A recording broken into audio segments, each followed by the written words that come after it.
হিরোইনদের একটা নাম চেঞ্জ করার একটা প্রবণতা ছিল কিন্তু পরিচালকদের। তন্দ্রা বর্মন আর তন্দ্রা মজুমদারের মধ্যে ক্ল্যাশ লাগতো। তন্দ্রা মজুমদার আর সুজাতার মধ্যে কোনো শৈশব ছিল না। এই যে আপনার তন্দ্রা মজুমদার থেকে সুজাতা হয়ে ওঠার যেই গল্পটা, আমরা এটা জানতে চাই। গল্প ঠিক না, কারণ যখন আমরা অভিনয় জগতে আসি, আমি তো ধারাপাতে প্রথম আমার ছবি এবং আগমন আর কি। আমি যখন ধারাপাতে অভিনয় করি, তারপরে যখন রূপবানের সিলেকশন করে আমাকে সালাউদ্দিন সাহেব, রূপবানের পরিচালক উনি, তখন আর সেই সময় কিন্তু হিরোইনদের একটা নাম চেঞ্জ করার একটা প্রবণতা ছিল কিন্তু পরিচালকদের। যেমন সুচন্দার নাম চেঞ্জ হয়েছে, কবরী, আমার নাম, তারপর অনেকের নাম চেঞ্জ হয়েছে। তা আমার নামটা তন্দ্রা মজুমদার ছিল। আমার নামটা চেঞ্জ তো একটা প্রবণতা ছিল একটা, আর একটা ছিল তন্দ্রা বর্মন বলে একজন মায়ের চরিত্র করতেন আর কি। ওর পরে বেবি ইসলাম ক্যামেরাম্যান, ওনার সাথে বিয়ে হয়। তো তন্দ্রা ইসলাম আর তন্দ্রা বর্মন ছিল তখন, ইসলাম হওয়ার আগে। তন্দ্রা বর্মন আর তন্দ্রা মজুমদারের মধ্যে ক্ল্যাশ লাগতো। তখন সালাউদ্দিন সাহেব বললেন যে নামটা চেঞ্জ করে, কারণ তন্দ্রা বর্মনকে অনেকে চেনে, তখন সে পুরা নাম আসছে, যার জন্য আমার নামটা চেঞ্জ করতে হলো আর কি। আপা, এই যে মানে তন্দ্রা মজুমদার এবং সুজাতার এই যে মাঝখানে আপনার যে একটা শৈশব, এই শৈশব থেকে আপনার এই জার্নিটাতে আসা, সেখান থেকে বিষয়টা কি? তন্দ্রা মজুমদার আর সুজাতার মধ্যে কোনো শৈশব ছিল না আর কি, ওইটা একই সাথে হয়ে গিয়েছে আর কি যখন আমি ফিল্মে আসি।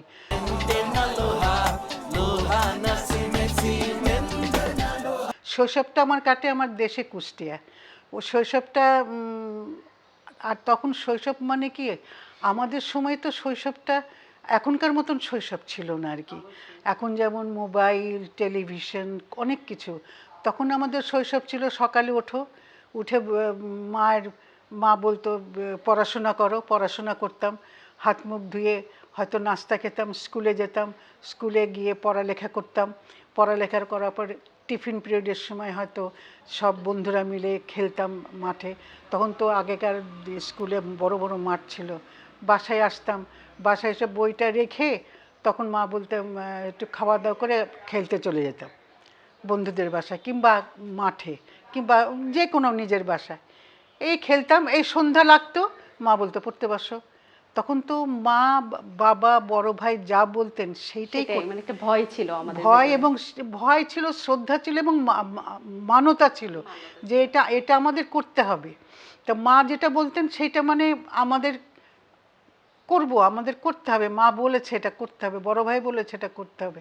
এই যে একটা অনুশাসনের মধ্যে চলা যাকে বলে, এর বাইরে কি আপা কখনো আপনি এই যে যেমন আমরা ছোটবেলায় কারো গাছের ফল পাড়া বা কখনো নদীতে ঝাপাঝাপি করা, এই ধরনের কোনো কাজ করেছেন? আমাদের একটা বাড়ি ছিল 3 বিঘার উপরে, যাকে এটা অনেক ঘটনা। একজন ভদ্রলোক মাকে বোকা বানায়, মানে মা 29 বছরে বিধবা হন। তো 29 বছর তো এখন কারণ কোনো অনেক মেয়ের বিয়েই হয় না। 29 বছরের 7 ভাই বোনকে নিয়ে উনি বিধবা হন আর কি। তো আমাদের বাড়িটার উপরে তার লোভ ছিল আর কি, ফয়েজ চৌধুরীর নাম করে। সে নানানভাবে মাকে ভয় দেখিয়ে তারপরে অনেক কিছু করে টোরে, মা হিন্দু ছিল, মানে আমি হিন্দু ছিলাম আর কি। তো আমাদের বাসায় এই গরু কোরবানির সময় গরু এনে গরু জবাই করে দিত, মানে আমাদেরকে মানে উত্ত্যক্ত করা আর কি। তারপরে মাকে বাধ্য করলো ওই বাড়িটা ছাড়ার জন্যে। তারপরে আমরা চলে আসলাম, একতলা একটা বাড়ি, এই 6-7 কাঠা কি 10 কাঠা হবে। ওইটা একদম গড়াই নদী, কুষ্টিয়াতে গড়াই নদীর সাথে কুষ্টিয়া দেশটা, ওই গড়াই নদীর পাশেই একদম আমাদের বাড়ি। ওখানে আমরা এসে উঠলাম। তো ওই ভাদ্র মাসে ভরা নদী, তা আমি আবার ভালো সাঁতার জানি, ওই নদীতে ঝাপাঝাপি করতাম, মা বকুনি দিত।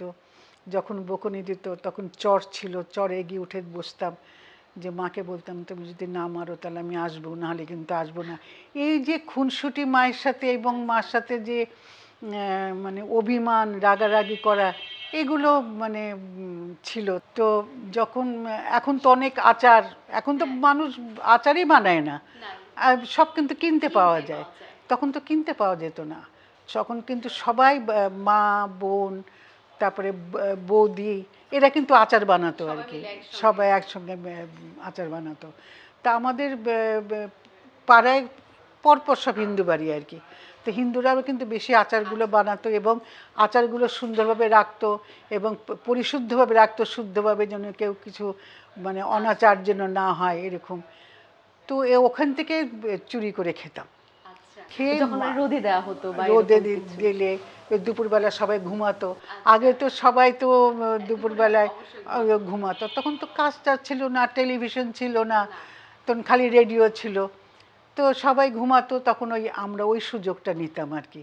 সুযোগটা নিয়ে কারোর বাসায় লেবু, কারোর বাসায় আম চুরি করা, বড়ে চুরি করা, এইগুলো তো ছোটবেলায়। না, ধরা পড়িনি একটা কারণে, যে আমি খুব ভালো নাচ করতাম আর কি তখন আর কি।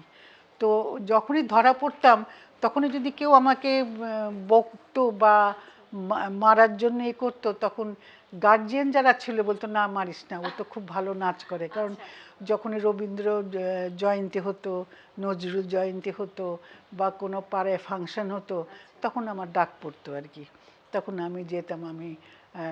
এবং আগে যখন নজরুল জয়ন্তী এবং রবীন্দ্র জয়ন্তী হতো, ভোরবেলা আমাদের জিপে করে আমরা পুরা রাস্তা গান গেতে গেতে গেতে গেতে সবাইকে ডেকে যে মনে করিয়ে দেওয়া যে আজকে রবীন্দ্র জয়ন্তী। তো এইগুলোতে আমি পার্টিসিপেট করতাম বলে মানে সব জায়গায় আমি একটু মাপ পেয়ে যেতাম।